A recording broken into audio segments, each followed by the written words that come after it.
자, 사무엘하 15장 1절에서 12절까지 말씀. 교독하시겠습니다. 그 후에 압살롬이 자기를 위하여 병거와 말들을 준비하고 호위병 50명을 그 앞에 세우니라. 압살롬이 일찍 일어나 성문길 곁에 서서 어떤 사람이든지 송사가 있어 왕에게 재판을 청하러 올 때에 그 사람을 불러 이르되 너는 어느 성읍 사람이냐 하니 그 사람의 대답이 종은 이스라엘 아무 지파에 속하였나이다 하면 압살롬이 그에게 이르기를 보라 내 일이 옳고 바르다마는 내 송사를 들을 사람을 왕께서 세우지 아니하셨다 하고 또 압살롬이 이르기를 내가 이 땅에서 재판관이 되고 누구든지 송사나 재판할 일이 있어 내게로 오는 자에게 내가 정의 베풀기를 원하노라 하고 사람이 가까이 와서 그에게 절하려 하면 압살롬이 손을 펴서 그 사람을 붙들고 그에게 입을 맞추니 이스라엘 문 중에 왕께 재판을 청하러 오는 자들마다 압살롬의 행함이 이와 같아서 이스라엘 사람의 마음을 압살롬이 훔치니라. 4년 만에 압살롬이 왕께 아뢰되 내가 여호와께 서원한 것이 있사오니 청하건대 내가 헤브론에 가서 그 서원을 이루게 하소서. 당신의 종이 아람 구술에 있을 때에 서원하기를 만일 여호와께서 반드시 나를 예루살렘으로 돌아가게 하시면 내가 여호와를 섬기리이다 하였나이다. 왕이 그에게 이르되 평안히 가라 하니 그가 일어나 헤브론으로 가니라. 이 압살롬이 정탐을 이스라엘 모든 지파 가운데 두루 보내 이르기를 너희는 나팔 소리를 듣거든 곧 말하기를 압살롬이 헤브론에서 왕이 되었다라 하니라. 그때에 청함을 받은 200명이 압살롬과 함께 예루살렘에서부터 헤브론으로 내려갔으니 그들은 압살롬이 꾸민 그 모든 일을 알지 못하고 그저 따라가기만 한 사람들이라. 제사 드릴 때에 압살롬이 사람을 보내 다윗의 모사 길로 사람 아히도벨을 그의 성읍 길로에서 청하여 온지라. 반역하는 일이 커감해 압살롬에게로 돌아오는 백성이 많아지니라. 아멘. 아멘. 자, 오늘 우리 함께 읽은 이 말씀을 통해서요, 잘못된 처방이란 제목으로 은혜를 같이 나누도록 하겠습니다. 또 하나님께서 또 오늘도 이 말씀 중에 우리의 마음과 또 눈을 여시기를 소망합니다. 어떤 분이 며칠째 계속 소화가 안 되더랍니다. 그래서 우리가 소화 안 되면 어떡하나요? 소화 안 되면 일단 소화제를 먹겠죠. 소화제를 먹어보기도 하고 또 그 다음 어떻게 하나요? 이렇게 실로 묶어서 손을 이제 따보기도 하고 또 그 다음 어떻게 하나요? 여기를 막 이렇게 마사지를 이렇게 하기도 하죠. 하기도 하고 어린아이들 같으면 이제 왜 엄마나 할머니가 이렇게 배에 쓸어주잖아요. 자, 그렇게 하는데 근데 뭐 하루 이틀 지나도 이렇게 호전이 안 되더래요. 그래서 자꾸 이제 옆에서 아내분은 병원에 좀 가보라고 하는데 괜찮다고 이거 그냥 조금만 지나면 괜찮아진다고 이제 그랬던 거예요.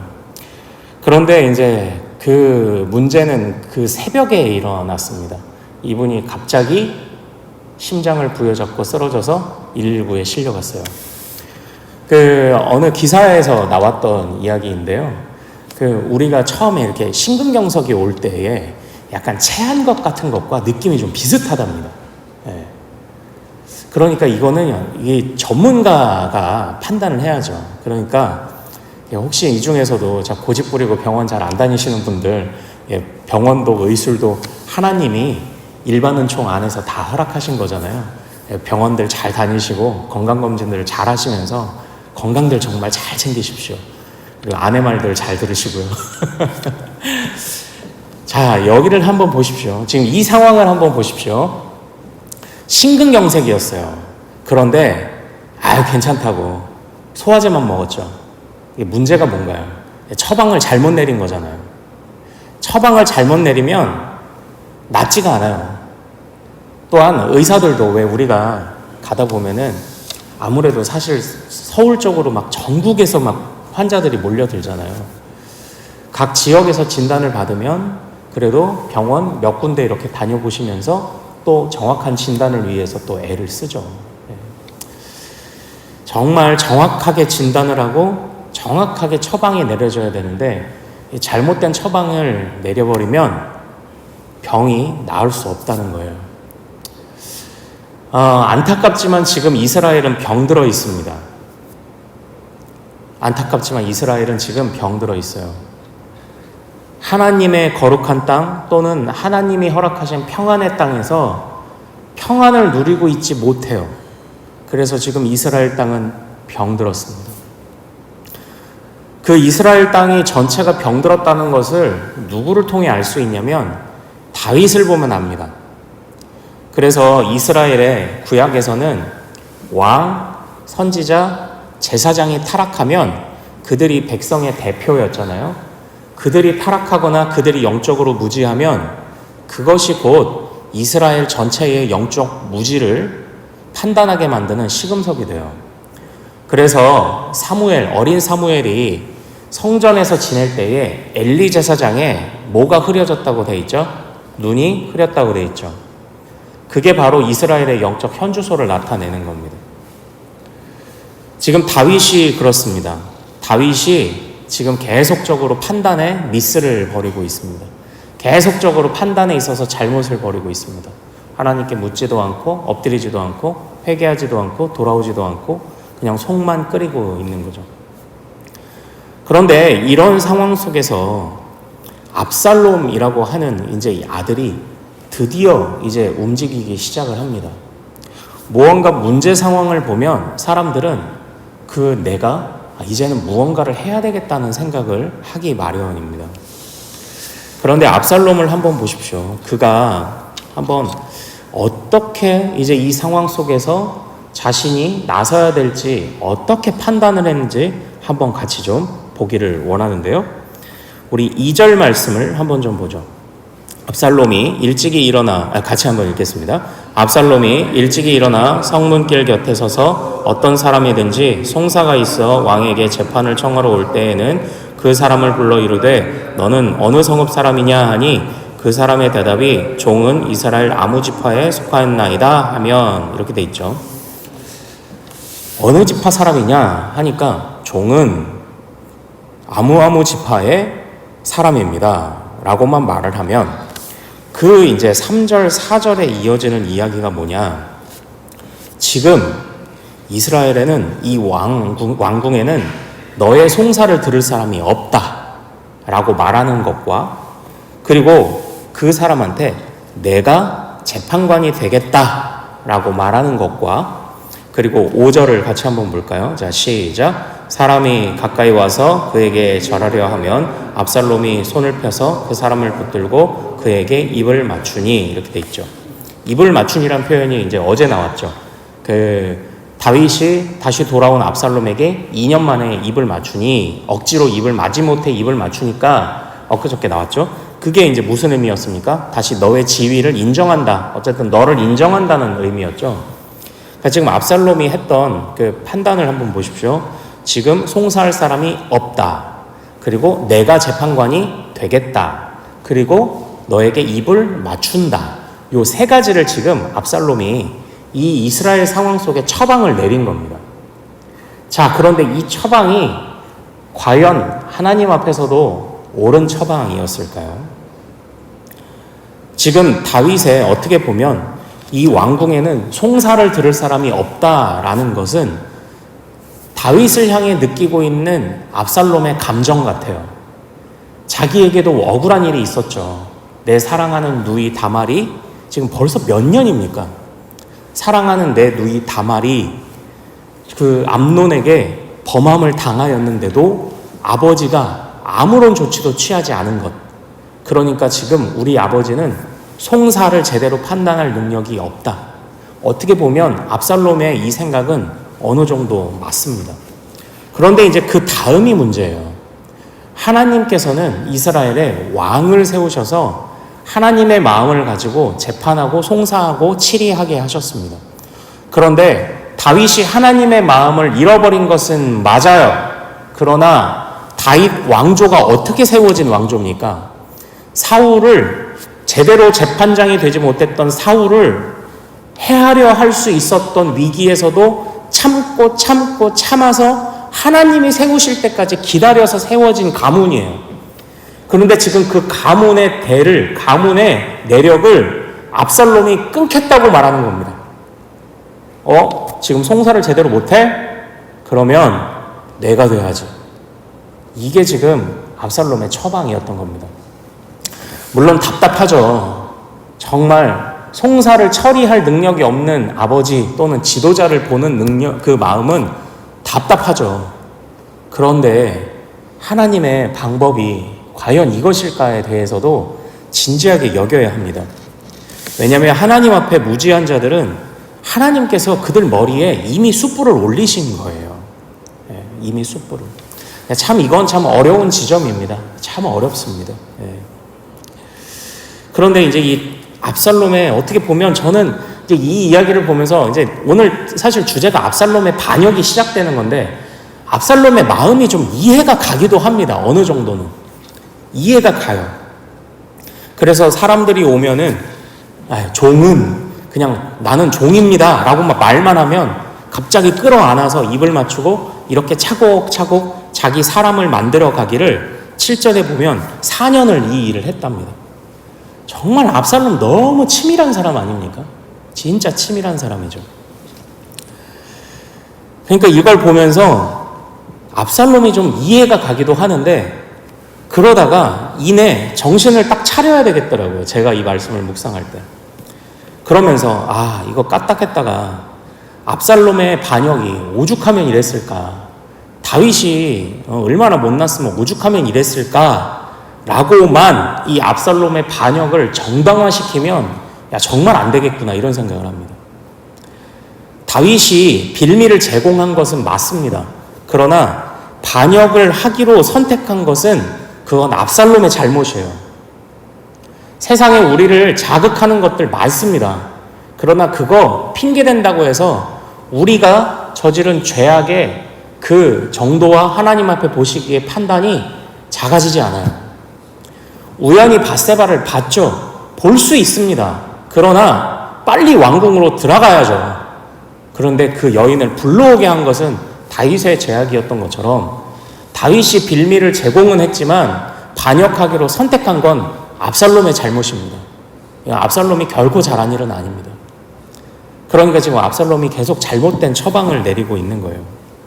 저는 그런 생각을 했어요.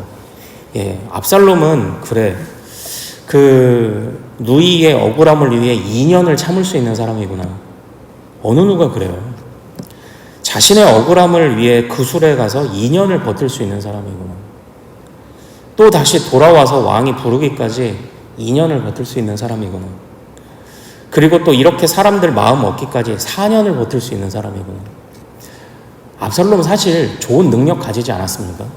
차라리 이 능력으로 왕에게 나아가서 정말 이스라엘을 생각했고 정말 왕을 생각하고 정말 자신의 가문을 생각했다면 이 능력을 가지고 나단 선지자와 같이 나아가서 왕이시여 저를 보십시오. 저와 같은 피해자가 더 이상 생겨서는 안 되지 않겠습니까?를 말했어야 하지 않을까. 왕이시여 이제는 제대로 송사를 하셔야 됩니다. 차라리 이 이야기를 하는 그런 압살롬이 되었다면 참 얼마나 좋았을까. 그렇게 왕의 곁에서 모사가 됐다면 얼마나 좋았을까. 그런 생각을 합니다. 그런데 안타깝게도요, 이 세상은 도대체 하나님은 무엇 하셨냐 이렇게 생각할 거 없습니다. 어차피 이 세상은요 어그러져 있어서 이렇게 압살롬이 삐뚤어진 처방을 내려도 거기에 따르는 사람들이 나타나요. 그래서 이제 압살롬이 또 다윗에게 나가서 이렇죠. 내가 헤브론에 가서 하나님을 섬기겠습니다. 헤브론은 어떤 곳입니까? 다윗이 가장 먼저 왕이 됐던 곳이죠. 그래서 헤브론에 대해서 짠한 감정이 있었던 그런 지역인데요. 와, 내 아들이 이제 내가 헤브론에서부터 고생하고 했던 걸 아나보다. 또 다윗도 판단 미스를 했죠. 그래서 헤브론에 가서 하나님께 영광을 돌린다고 하니까 보냅니다. 그랬더니 압살롬이 어떻게 하나요? 정탐꾼을 보내요. 정탐꾼이란 것은 가나안을 정복할 때나 보내도록 허락받았던 게 정탐꾼입니다. 자기 동족을 해하지 않아요. 잠깐 벗어나서 말씀드리겠습니다. 이단들의 특징이 뭔지 아십니까? 그리스도인은 그리스도인을 전도하지 않아요. 그런데 이단은 그리스도인을 전도하죠. 그래서 이단입니다. 자기 동족은 자기 동족을 정탐하지 않아요. 하나님의 사람들이라면 하나님이 세우신 땅에서 12지파 골고루 자신의 삶을 인정하고 그곳과 교류하며 화평하게 지내죠. 그런데 마치 이스라엘을 이방인 보듯이 하며 정탐꾼을 보내는 또 잘못된 처방을 내리죠. 이게 압살롬입니다. 어느 정도 성공한 것 같습니다. 민심을 얻었습니다. 사람들이 따라요. 12절에 보면 아히도벨이라는 사람도 압살롬에게 나와요. 아히도벨은 이 사람의 이제 관련된 일을 찾아보니까 그 다윗의 그 지혜로운 모사꾼 중에 한 명이었습니다. 그런데 안타까운 사실은 이 아히도벨이 여러 퍼즐을 맞춰보면 밧세바의 할아버지예요. 밧세바의 할아버지. 아마도 밧세바에 관한 그 일을 마음에 혹시 두고 있었던 것은 아닌지. 그런데 지금 밧세바는 사실 왕궁에서 잘 살아가고 있는데 정말 이런 사람들이 눈이 멀어서 압살롬에게 나아옵니다. 압살롬의 그 잘못된 처방을 다른 사람들이 나타났던 것이죠. 사랑하는 우리 큰숲의 모든 가족 여러분들, 참으로 우리가 정확한 처방을 어떤 일이든지 우리 개인의 일이든 개인의 문제든 가정 일이든 나라의 문제든 교회의 문제든 정확한 처방을 내려야 정확한 진단이 나옵니다. 그때에 주님께서 정말 우리에게 지혜를 주셔야 됩니다. 제가 자꾸 분별이라는 말을 많이 사용하죠. 분별력을 구하셔야 됩니다. 그리고 무언가 우리가 정말 하나님께서 깨닫게 하셨을 때에 그것을 가지고 성급하게 또 나아가기보다 그걸 가지고 또 한번 고민해야 됩니다. 내가 직접 나서는 것이 하나님의 뜻인지, 직접 나설 때가 또 있을 겁니다. 아니면은 내가 조언하는 자리에 서야 하는 것인지, 이런 부분들을 정말 우리가 분별하지 않으면 이렇게 잘못된 처방을 내린다는 겁니다. 결국 이스라엘은 한번 위기를 또 겪게 되지 않을까요? 그렇게 되겠죠. 아무쪼록 우리 하나님께서 우리에게는 압살롬과 같은 그런 미련한 처방 또는 다윗과 같이 영적으로 어두워지는 그런 일들을 정말 겪게 하지 않으시기를 소망합니다. 일평생 눈이 열리기를 간구하시고, 그리고 일평생 무엇이 하나님의 방법이고 무엇이 하나님 앞에 옳을까 우리가 같이 기도하기를 소망합니다. 혼자서도 고민하지만요, 같이 모여서 우리가 머리를 맞대야 합니다. 정말 혼자는 안 됩니다. 우리가 같이 나아가야 합니다. 이 압살롬 곁에 정말 지혜롭고 정말 영적으로 깨어 있었던 나단 선지자나 그런 사람들 같은 그런 모사들이 있었다면 왜 아무도 이 압살롬을 혼내지 않았을까? 이런 생각을 합니다. 이미 압살롬은 벌을 받은 것 같아요. 하나님이 그 주변에 정말 지혜로운 사람들을 다 떠나가게 하시잖아요. 그것만한 벌이 없는 것 같아요. 그러니까 하나님이 우리에게도 정말 지혜롭고 좋은 사람들 붙여주옵소서 하는 기도들, 그리고 우리 자녀들에게 어딜 가든지 만남의 복이 있게 해달라는 이 기도들을 정말 우리가 해야 할 줄로 믿습니다. 제대로 진단하고 제대로 처방을 내려 하나님의 방법으로 나아가는 우리 큰숲교회가 되기를 소망합니다. 자, 기도하겠습니다. 거룩하신 아버지 하나님, 하나님의 은혜를 사모하며 간구합니다. 하나님, 정말 이렇게 영적으로 어두운 송사를 처리할 능력이 없는 다윗도 문제고, 그렇다고 정말 하나님이 세우시는 왕의 방법이 아니라 스스로 왕이 되고 또 이스라엘을 이방인 보듯 하면서 정탐꾼을 보냈던 이 미련한 방법의 압살롬도 문제고, 하나님, 어느 것 하나, 어느 누구 하나 제정신 박힌 사람이 없는 이러한 본문을 보면서 아버지 하나님, 우리에게 정말 제발 좀 깨달아라, 정말 너희들이 이런 모습으로 살지 않도록 제발 좀 깨달아라 말씀하시는 그 주님의 호소를 우리가 듣도록 하나님, 우리의 귀를 열어 주시옵소서. 하나님, 정확하게 진단하고 정확하게 기도하고 하나님의 때를 기다리고 정확하게 처방을 내려 우리가 바라보는 어려운 부분들을 곳곳에서 보수하는, 곳곳에서 고쳐나가는 지혜로운 우리 큰숲의 모든 가족들 될 수 있도록 인도하여 주시옵소서. 감사하오며 우리 주 예수 그리스도 이름으로 기도하옵나이다. 아멘.